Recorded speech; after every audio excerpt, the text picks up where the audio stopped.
I've seen a lot of unfinished projects in my time. Project cars pushed into corners, covered up, worked on just enough to become a daily reminder of something that didn't get finished. And most of the time, it wasn't because the owner didn't have the skills.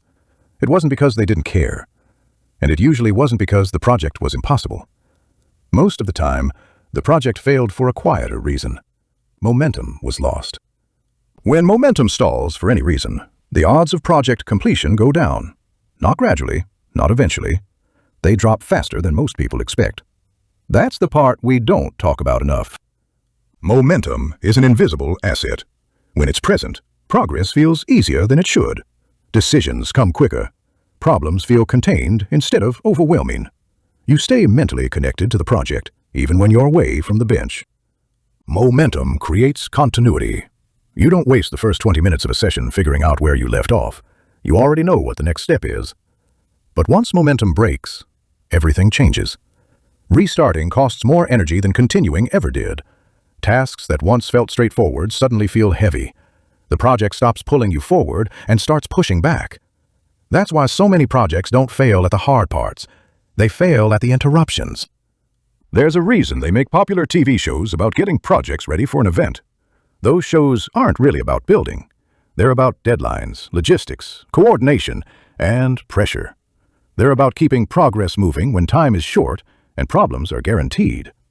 What those shows make very clear is this: projects don't magically come together at the last minute. They require a runway.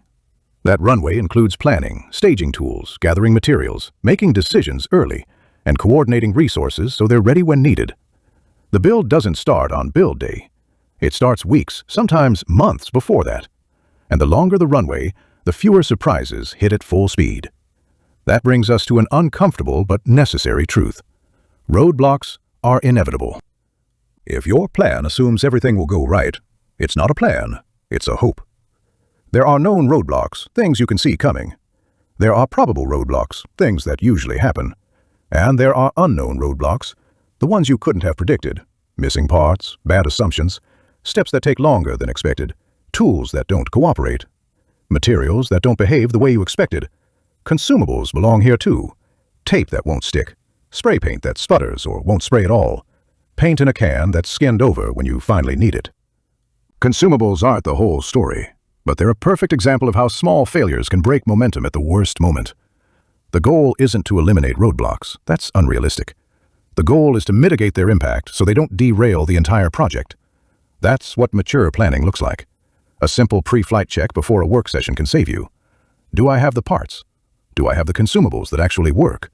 Are my tools ready? Is the workspace clear enough to operate? If the answer is no, you fix that first, before you're emotionally invested in the next step. Now, emotional composure matters more than most people admit. When you're in a negative headspace, your thinking narrows. Your ability to see alternatives drops.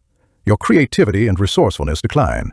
You stop exploring solutions and start forcing outcomes. Once that happens, project completion becomes much less likely. This isn't a character flaw, it's a human limitation. Stress changes how we think.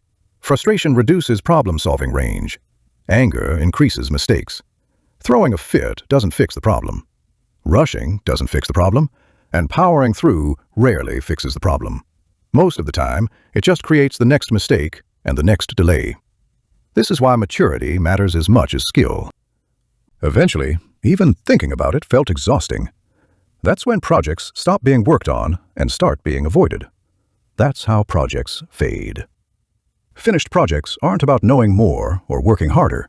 They're about protecting momentum, planning for roadblocks instead of being surprised by them, and responding with maturity when things don't go the way you hoped. If you can do that, you dramatically increase your odds of finishing what you start. And finishing changes how the next project feels before it even begins. Here's a simple way to think about it. Momentum is like having the project loaded in your mind. When you're loaded, you can make progress in 10-minute chunks. When you're not, you spend your time rereading your own work, rethinking decisions, and restarting tools you already set up once. And every time you have to stop for a store run, or because a consumable failed, you pay a restart tax. Not money, attention, energy, confidence. So build the project to survive that tax. 3 habits help. First, Keep a short list of next actions so you never return to a blank starting point. Second, keep a small ready bin of the consumables you use most and rotate it so the stuff you grab actually works. Third, when you feel frustration rising, don't escalate it, downshift it. Clean up, label the next step, and stop on purpose. That's not quitting, that's protecting momentum. If you want to see how this way of thinking shows up in real projects, I've linked my DIY Home Garage Workshop playlist in the card on the top right corner of this video. It focuses on setup, planning, and the systems I use to keep projects moving when things don't go smoothly. That's where these ideas turn into practice.